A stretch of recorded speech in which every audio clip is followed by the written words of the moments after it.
prices over in this area, which are just your reminder prices to keep you aware of what the actual price of each service is, you want to click on the box that you want to change, then go up here to this search bar and click into there, and you can change prices there.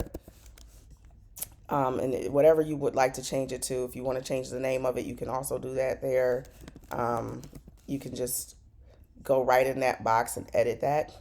Now, if you want to add pricing over here, that's going to add it up automatically. You would literally just put the price that you just put over there in that box and scroll down, and it should be down here in the total subtotal area. If you do any discounts, those should be down there as well. And it'll automatically take it off. If you want to change the formulas, so say for instance your deposit is only $15, you would need to just put a 15 there and it'll change it. You don't actually need to adjust any of the formulas if you don't want to.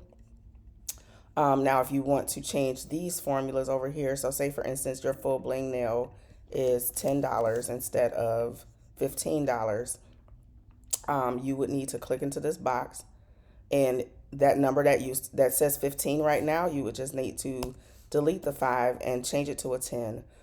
So any of those boxes that added up per nail, for instance, you would just need to change the price on the end. Same thing here. So this should actually be 50.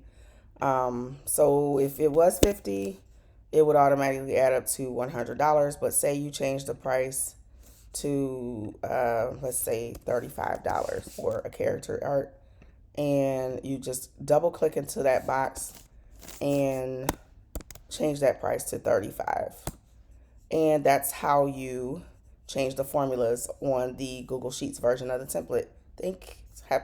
Hope that helped, and if you have any other questions, please feel free to send us an email.